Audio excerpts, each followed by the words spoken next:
Hi, everyone, and welcome to our very final class in early modern Europe. I'm so sad that we're not doing this class in person, especially since it's a really exciting topic. It's the French Revolution. This is what we've been building towards all term. This is that moment where Europe and the world will enter into the modern age.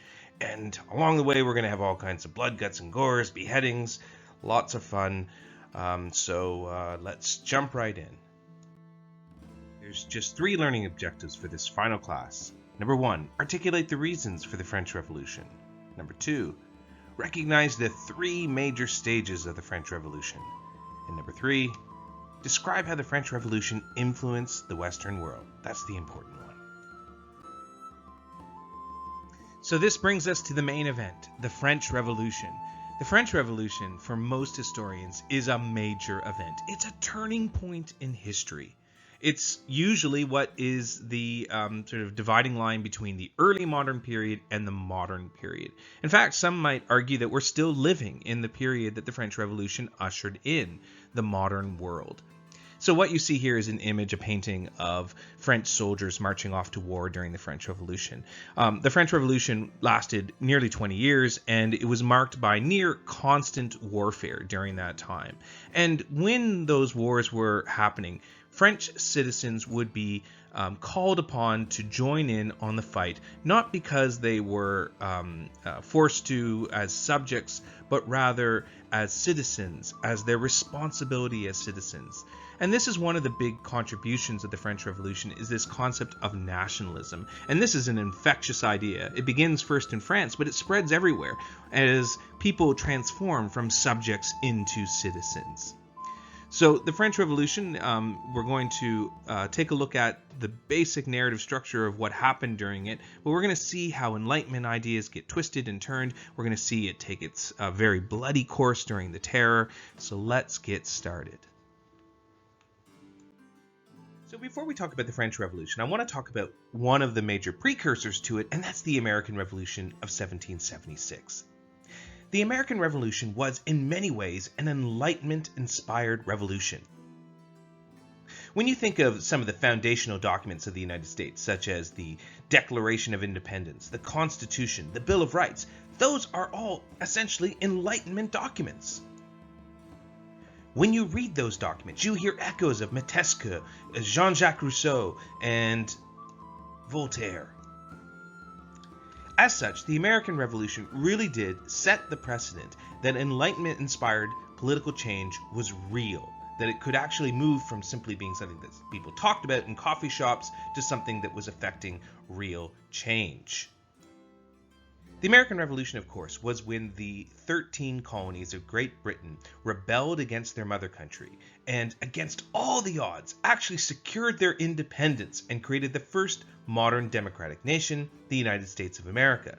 Now, ironically, one of the reasons they were able to do it was because of the support of the French monarchy. The French king sent lots and lots of money to the American revolutionaries, and this was partially what allowed them to stand up to Great Britain. Now, the irony, of course, is that the American Revolution would, of course, inspire the French Revolution. One Enlightenment revolution led to another. So let's talk about French society, where the revolution would actually take place. So earlier on in this podcast, we talked about how French kings had become all-powerful, that they were absolutist kings. That means that they pretty much could do what they wanted.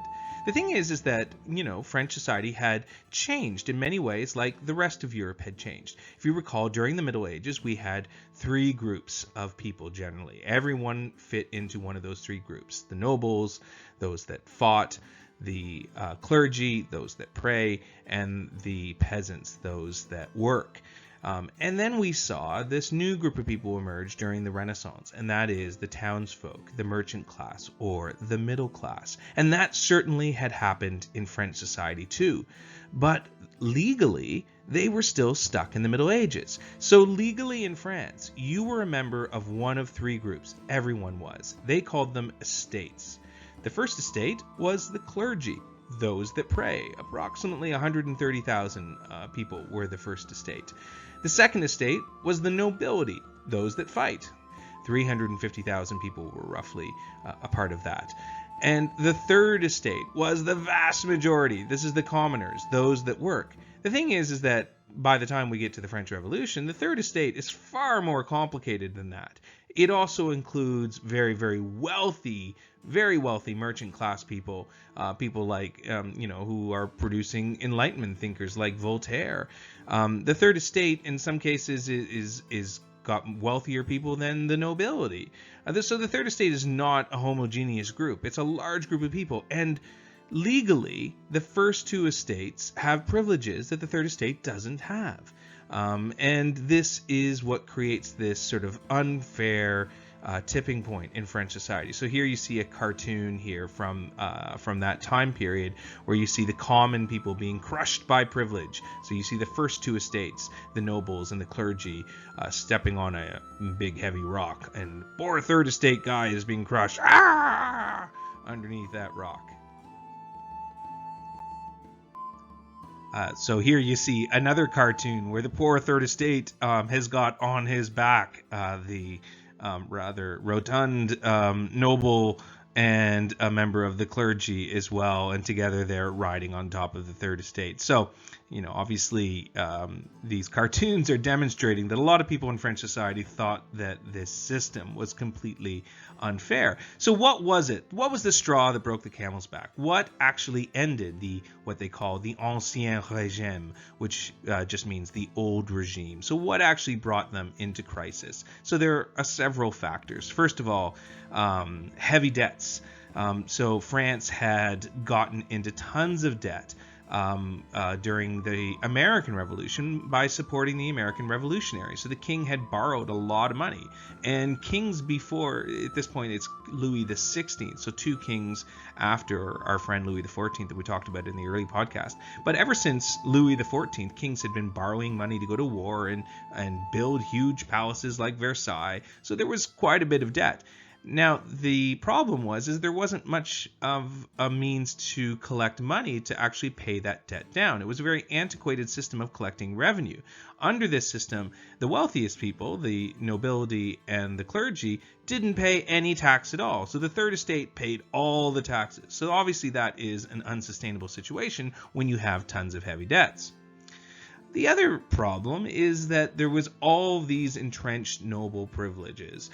So nobles had power in many different ways. So first of all, they were part of the few checks and balances on absolute kings. So in France, they were a member of the Parlement, which we talked about earlier in the podcast. And the Parlement was sort of a law court that interpreted the king's rules. And the third estate just had none of these privileges. The third factor was that this is the center of the Enlightenment in France, and there was a lot of public opinion that the only way to solve the problems of French society was radical change. And France being the center of the Enlightenment, where philosophers like Voltaire and Rousseau were talking and spreading ideas, meant that French society was ripe for something like a revolution. And number 4, the final factor which leads to the tipping point of the French Revolution is in the summers before the French Revolution, there was a series of very bad harvests in the year before. And just because of weather patterns, there was not a whole lot of food to go around, and the price of bread skyrocketed. And so there were people literally starving in the streets on the eve of the French Revolution. And this was the match that would light the fire of the French Revolution. So here is the king who was in control of France at the time. So it's not Louis the 14th. We're a couple of Louis down the line. This is Louis the 16th. And Louis, I don't think he was a particularly cruel king or anything, but he was certainly a king that was out of touch with the problems of his country. And he really handled the crisis very poorly. He didn't really know how to react, and most of his decisions actually made things worse. His wife, Marie Antoinette, often gets a bad rap as well. A lot of the propaganda during the French Revolution painted her also as very out of touch.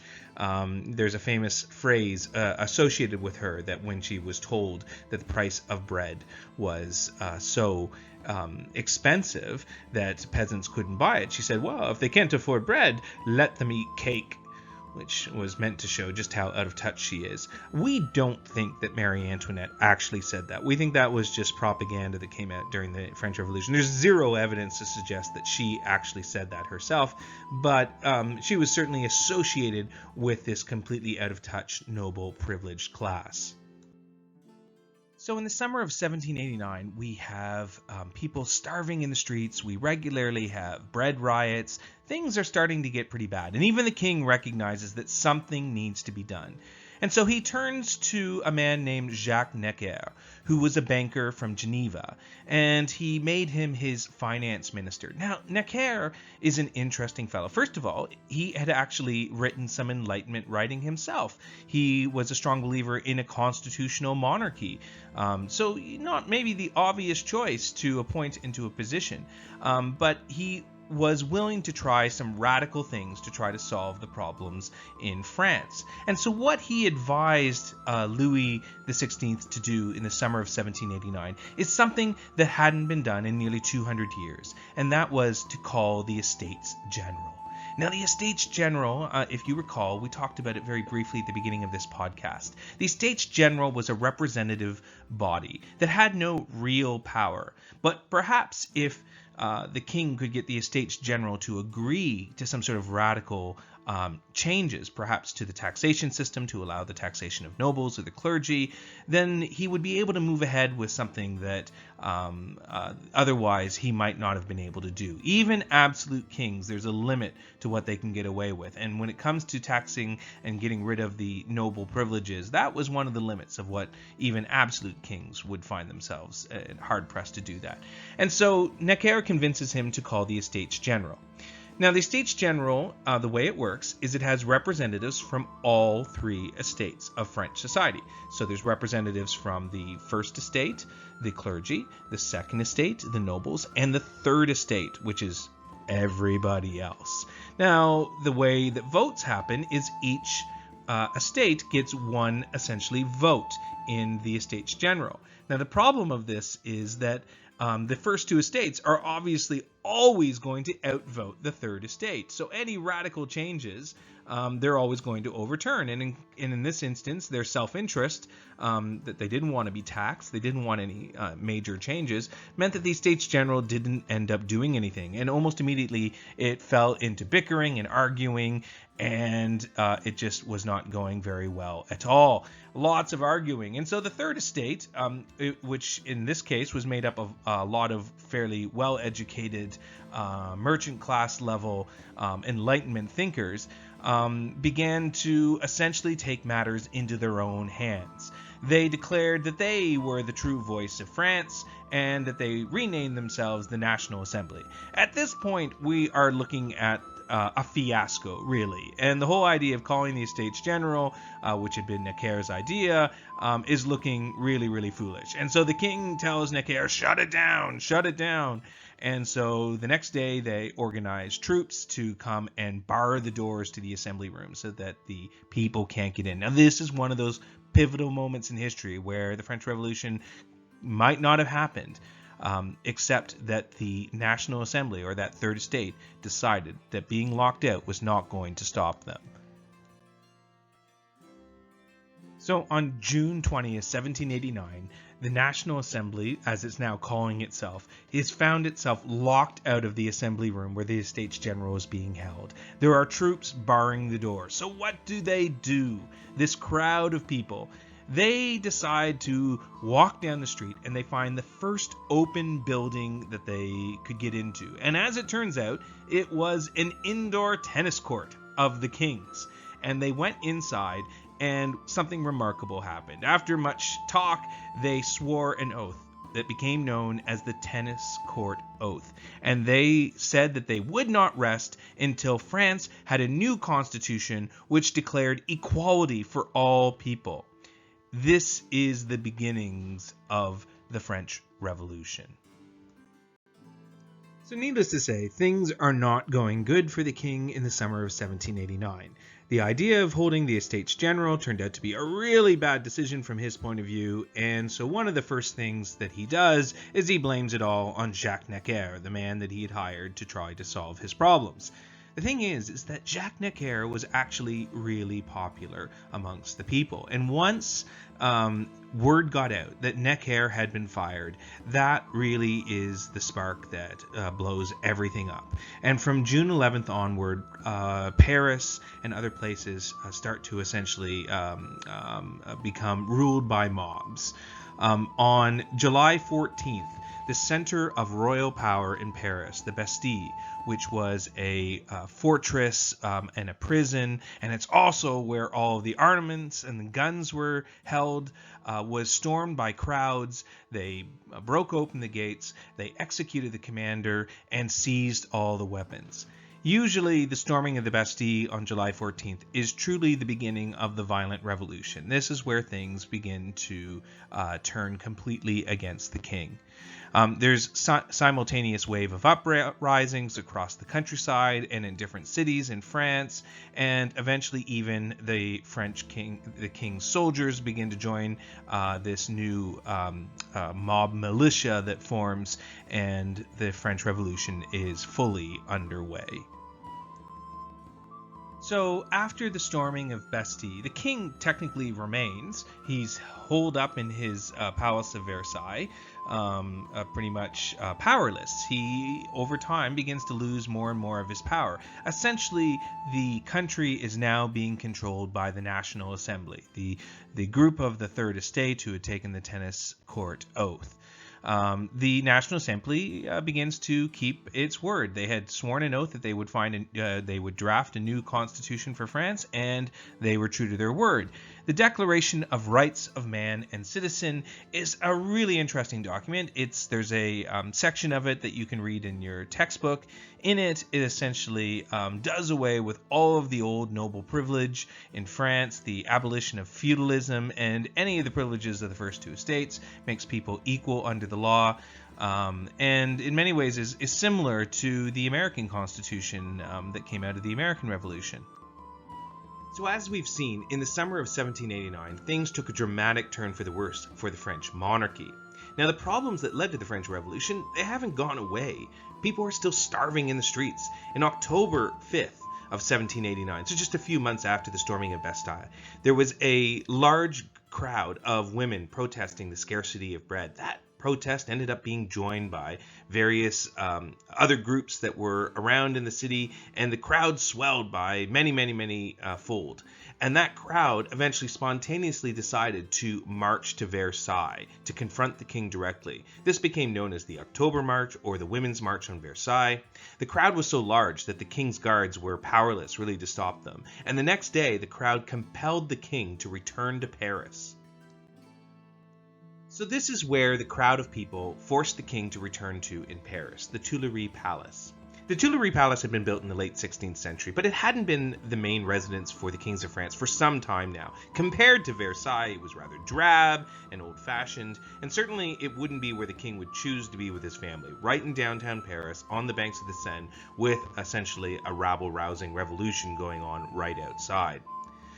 From now on, the French king would essentially be under house arrest over the next 2 years as the National Assembly started working on the Declaration of Rights of Man and Citizen. As things started to look really bad for the future of the king, you can imagine that he started to get very nervous. About 2 years after the revolution, the king, who had been under house arrest, tried to do something about it. So, in 1791, 2 years after the revolution, the king, aided by some friends, along with his family, dressed up as peasants and tried to make a run for the border of France.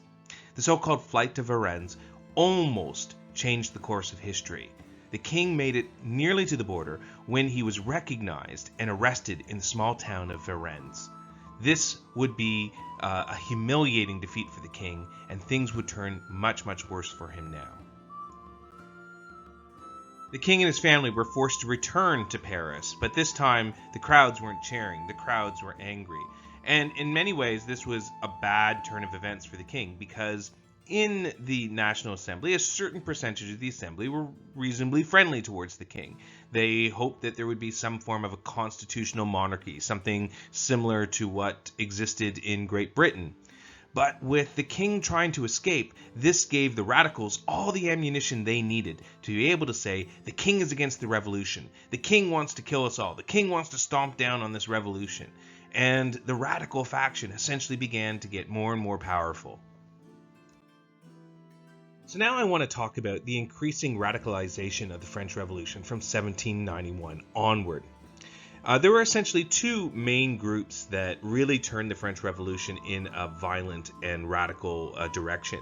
The first group I want to talk about is the sans-culottes, and you see an idealized image of a member of the sans-culottes there on the left side of your screen. The sans-culottes were essentially working class men. These were the men who formed the bulk of the militias that were keeping order to an extent on the streets of Paris and elsewhere in France. It was the sans-culottes who essentially were the people who had stormed Bastille and who had taken all the weapons from there. Now, they essentially acted independently. They didn't really have a central leader or anything like that, and certainly the National Assembly really couldn't tell them what to do. And they ended up being responsible for a lot of the violence of the French Revolution when it started to turn for the worse. They're known as the sans-culottes because of what they wore. Culotte, and you see in the center there, this is a cartoon making fun of the king in 1792, an etching of Louis XVI. And he's being made fun of because he's like ringing the revolutionary bell as if he's a revolutionary, but of course, you know, he was under house arrest and all that. Anyways, the culottes are those pants that only go to the knees, and then men would wear tights underneath them to their shoes. Culottes were essentially worn by everyone above a certain social standing. So it would have certainly included men of the upper middle class, people like Voltaire, people who were deputies at the National Assembly, who had attended the Estates General. They all would have been wearing culottes, but not working class people. They wore pants. And so they were without culottes. So in French, sans culotte means without culottes. So that's the basis of the name. The other group I want to direct you to is the Jacobins. The Jacobins' leader was Maximilien de Robespierre, and you see an image of him there. The Jacobins were, these were educated men. These were men who were from that upper bourgeois class. They certainly formed a large faction within the National Assembly, and they were from the Third Estate. And it was certainly from them that we start to see a more institutionalized radicalism, and eventually, which leads to the Terror. The Jacobins derived their name from where they met, in the Jacobin Club on the Rue Saint-Jacques. The Rue Saint-Jacques was where a monastery had been in the Middle Ages. And so it was there that these men who were steeped in Enlightenment ideals debated and argued about the direction that the French Revolution should take. So you can imagine that if you were a king somewhere else in Europe, you would be watching what was going on in France with utter horror. I mean, this was just an unheard of scenario that the people would rise up and throw off their king and treat him in such a terrible fashion. And so there was mounting pressure from outside of France for other countries to step in and do something to save the king or to stop this revolution. The first countries to organize were Austria and Prussia. Austria obviously felt additional pressure because Marie Antoinette, the Queen of France, was from the Austrian royal family. In 1792, Louis XVI, still under house arrest and under duress, meaning he didn't get a choice in the matter, was forced to declare war on Austria, as Austria was organizing their troops for an invasion of France. From this point onward, foreign war would be a factor in the French Revolution all the way until the very end, until the defeat of Napoleon in the 19th century. And as these wars were fought, the people that fought in the wars, the people who joined the army, they would be joining as citizens to the French army. And it's really in the crucible of all this fighting that the concept of nationalism really begins to take hold. By the summer of 1792, now 3 years after the revolution had begun, France was now at war with Austria and Prussia. Society was under an incredible amount of stress. And on August 10th, an armed mob stormed the palace of Tuileries and placed the king under arrest, and his family was imprisoned. He was marched from the palace to a prison where he would spend the remainder of his days. By September, the National Assembly had declared itself a republic and officially removed the king, or stripped the king of all of his power. We also see in September an incredible wave of violence, mostly perpetuated by the sans-culottes, as nobles across the country were imprisoned, some were executed, some who were in prisons were broken out and killed without trial. This became known as the September Massacres. In the fall of 1792, the king was put on trial for treason, and he was found guilty. And in January of 1793, a point of no return, Louis XVI was marched up onto the platform in front of a crowd of people, and there Louis XVI was executed by a new apparatus, the guillotine, which became a symbol of the French Revolution. So with the trial of Louis XVI and his execution in 1793, from the fall after the king is imprisoned in 1792 onward, we really see the revolution take an increasingly radical and violent turn.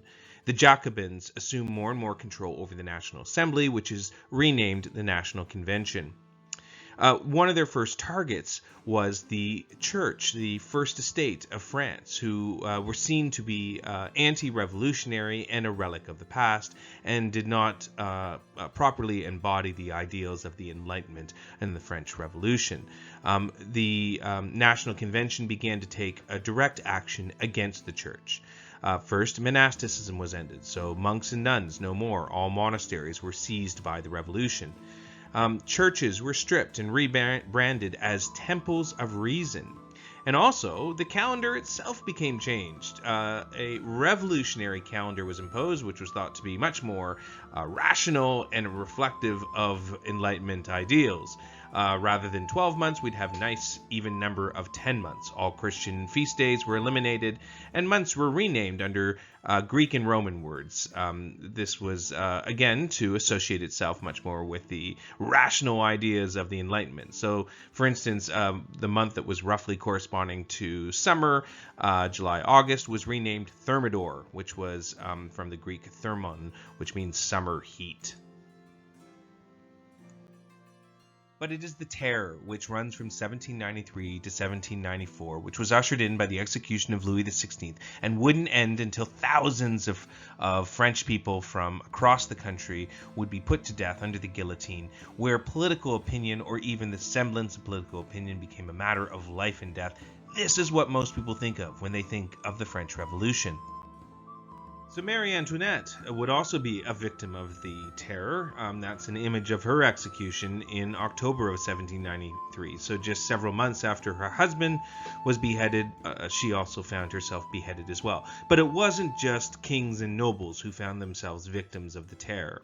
The Terror would affect regular people as well. The Terror was organized by perhaps the worst named committee in history, the Committee of Public Safety. The Committee of Public Safety was responsible for determining who was anti-revolutionary. People were encouraged to rat on their neighbors if they felt that their neighbors were not sufficiently supportive of the Jacobins and the direction that the revolution had taken place. The leading member of the Committee of Public Safety was none other than Maximilien de Robespierre. That's the fellow I showed you a picture of in an earlier slide. Maximilien de Robespierre is really one of those truly evil people in history. And really, he was responsible alone for many people being put to their death in his quest for power. So we see public opinion become a matter of life and death, and we think approximately 16,500 people would be executed by guillotine before the Terror ran its course. However, eventually the Jacobins became victims of their own success.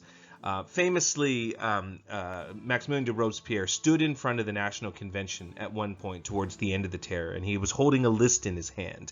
And he said, "On this list are names from this very chamber."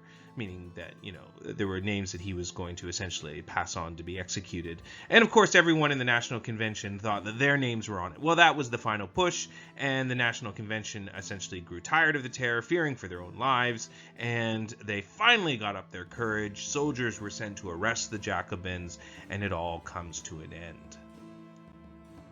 So I'm going to tell you about the downfall now of Robespierre, and you might want to fast forward through this part if you're a little bit squeamish. But I suppose in many respects Robespierre got his just desserts. So he knew that the soldiers were coming for him. He knew that he was likely going to be arrested, and he planned to not be taken alive. According to one story, he tried to commit suicide with a pistol when the soldiers were still just downstairs in the building that he was in. However, he missed, and rather than shooting himself in the head, he blew his jaw off. And then he was in utter agony during the night.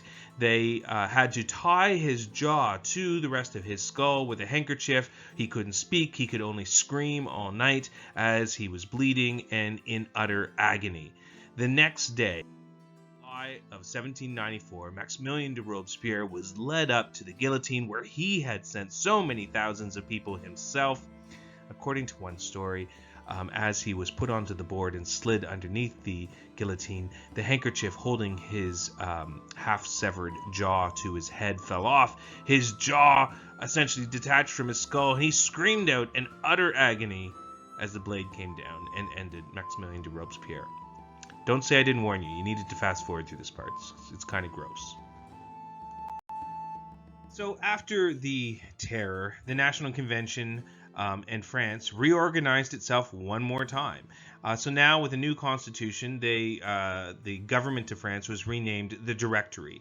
The Directory begins in 1795 officially, and this new constitution was meant to limit popular power, hopefully to make sure that we never have another terror again.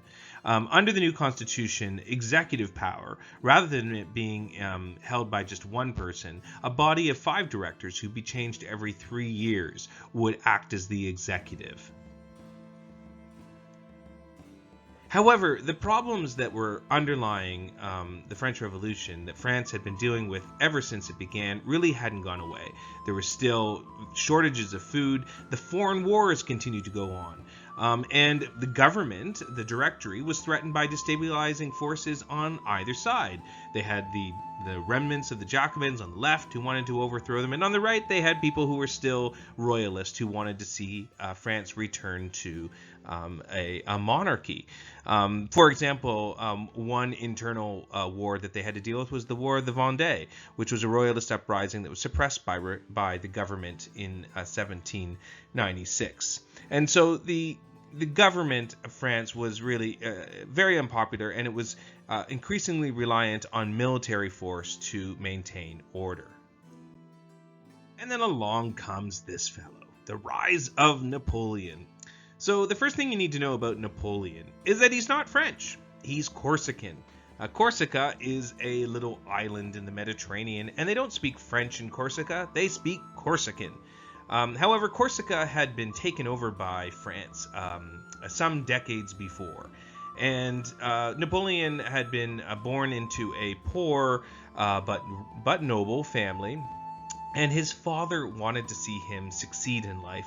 And so as a young boy, he was sent to France to go to military academy with the sons of other French nobles. So there you can imagine young Napoleon would have really been considered an outsider, but he would have learned French and he would have done his best. Now, had the revolution not taken place, it's likely that Napoleon would not have climbed very high in the ranks of the army. He was not the son of a French nobleman. He was an outsider. He probably would have stayed in the lower ranks. However, given that war was an omnipresent fact during the French Revolution, and Napoleon was, without a doubt, a reasonably skilled tactician, also had a lot of luck as well, if we're being honest, Napoleon began to rise through the ranks. And this young general, as he eventually became, had a string of quite a few successes. He started to become one of the few bright, shining lights back home. The Directory would regularly publicize all of his exploits. He became a bit of a hero for his campaigns in Italy and Egypt, and in many ways Napoleon and his armies began to turn the tide of foreign war. He was immensely popular back home. And now this, of course, is laying the foundations for his eventual coup d'etat. He plotted with several other members of the Directory to seize control in November of 1799. And of course, immediately after that, he turned on his fellow plotters and seized complete control on his own. So by 1804, Napoleon had declared himself emperor. So France had gone from having an absolutist king to an emperor just a little over a decade later. Napoleon, of course, though, still, the way he presented it is that he was still the embodiment of the revolution. He said the revolution is me. In many ways, things settled down after Napoleon comes into power. He imposed stability and reform, and he did follow through on some of the ideals of the French Revolution, such as instituting equality under the law. So the idea that you would not have nobles anymore, that all French people would be considered equal under the law.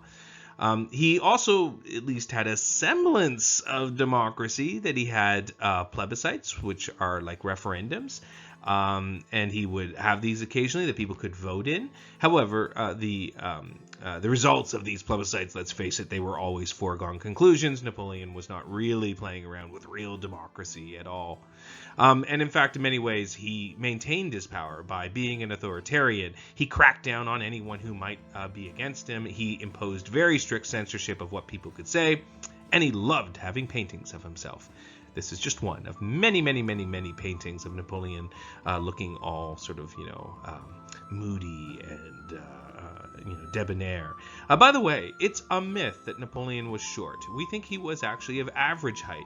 The myth comes out of propaganda from the British, who essentially wanted to present him as a diminutive man.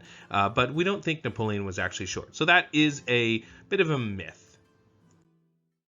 So Napoleon and his armies were able to completely turn the tide then of foreign war. And over time, Napoleon would eventually assert control over the entirety of the continent of Europe. I mean, essentially, Napoleon achieved what hadn't existed since the time of Charlemagne, a united Europe. There are two key battles that I want to point your attention to, just because of their consequences for later on. The first of those battles is the Battle of Trafalgar, which was a sea battle in 1805. And this was a loss for Napoleon.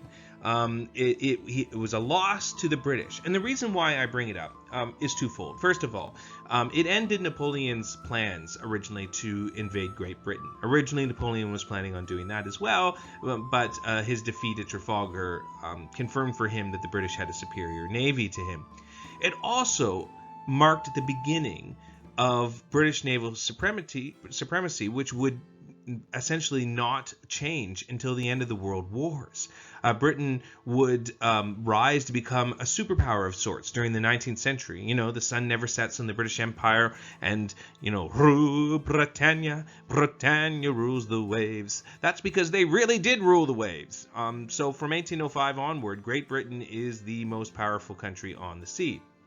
The other battle I want to point your attention to is the Battle of Austerlitz in 1805. By the way, you can see these two battles here if I grab a little pen here. Here's Trafalgar down there, yep, and Battle of Austerlitz, it's right over here. The Battle of Austerlitz cemented French power on the continent. So from this point onward, pretty much Napoleon controlled mainland Europe. So what are the consequences of Napoleon for then the next almost 10 years controlling most of Europe? Well, he spread reform wherever he went. In many ways, the ideals of the French Revolution that he did institute, things like equality under the law, became the norm. The idea that there wouldn't be nobles became the norm. So that reform laid the seeds for change all the way through Europe, and it would bubble over a half century later in the revolutions of 1848, and ultimately would lead to universal suffrage, where everyone has a vote. All those changes would happen partially because of Napoleon's conquests. He called the countries that he conquered that would then sort of be subservient to France as sister republics, and he instituted an economic, cohesive trading unit of all of mainland Europe that was called the Continental System. This is essentially the precursors to the EU today. Notably outside the Continental System was Britain, just as Britain now is outside the EU once again today. The tide turned for Napoleon when he made a foolish mistake of trying to invade Russia in 1812. Now, if you know your history, invading Russia is never a good idea. Now, the part of the reason why he invaded Russia is because he was pretty sure that Russia was going to declare war on him and he wanted to have the upper hand, but there's also a fair bit of hubris in there as well, too. The Russians have a very simple strategy for dealing with invaders that they have used time and time again, and they used it again here. And that is that when a foreign army comes in, Russia is, first of all, a very, very big place. And the main strategy is to let them come in. You retreat. You retreat deep into Russia. Along the way, you make sure that the invading army is not going to find any food or supplies. So it's best to burn all of your fields, burn all of your towns, and leave nothing for the invading army. And that's exactly what Napoleon found as his army came in. They went all the way to Moscow with very little resistance. And then the Russians waited for winter. And when the winter set in, the French army was in no way prepared. They did not have supplies. And that is when the Russians attacked. And as Napoleon and his army was forced to turn back in defeat, the Russians fought them again and again and again, picking them off. The weather continued to pick them off as French soldiers died from the elements. We think that at the start of the invasion, Napoleon's army was numbered around 685,000. By the time he left Russia, it might have been only as much as 100,000 troops, which is really, pretty crazy to say the least. So Napoleon finally is defeated by combined European force, and lucky for Napoleon, I suppose, he wasn't actually executed or anything like that. He was forced to abdicate from his throne, and he was exiled to this small little island called Elba in 1814. Now, you would think that that is the end of Napoleon's story, but it wasn't. Napoleon managed to escape from that little island, come ashore, rally some of his old troops, and he briefly returned with an army, but all of Europe had pretty much had enough of him. The French had had enough of Napoleon at that point, and he was finally defeated for the last time in Belgium in Waterloo in 1815. And then they exiled him again, much further away, and France returned to having a monarchy. Louis XVIII, this is the brother of Louis XVI. Now, Louis XVIII had managed to escape from France prior to everything turning really, really awful. And he was invited by the reigning powers, the European powers that had defeated Napoleon, to return to France, to become the king, and to restore France to the way that it was before.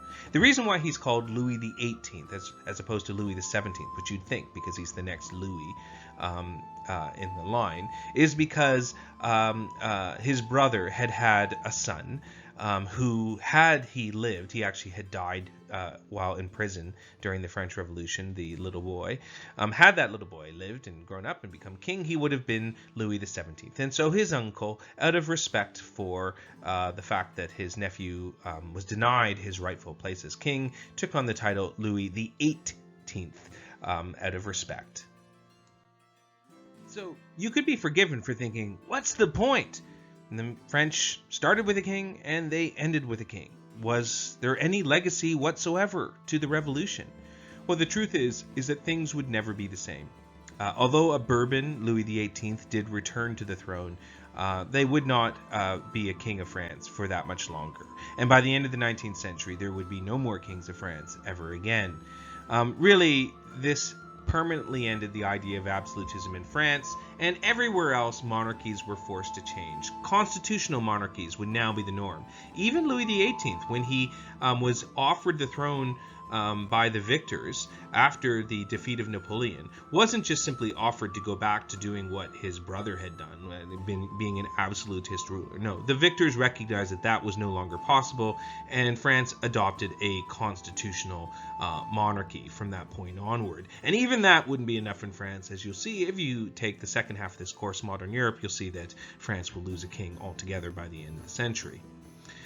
It also demonstrated very clearly that the ideas in the Enlightenment were serious political forces. This was not just coffee shop talk. These were forces for change. We'd seen two major revolutions, the American Revolution, the French Revolution, which had completely transformed the balance of power.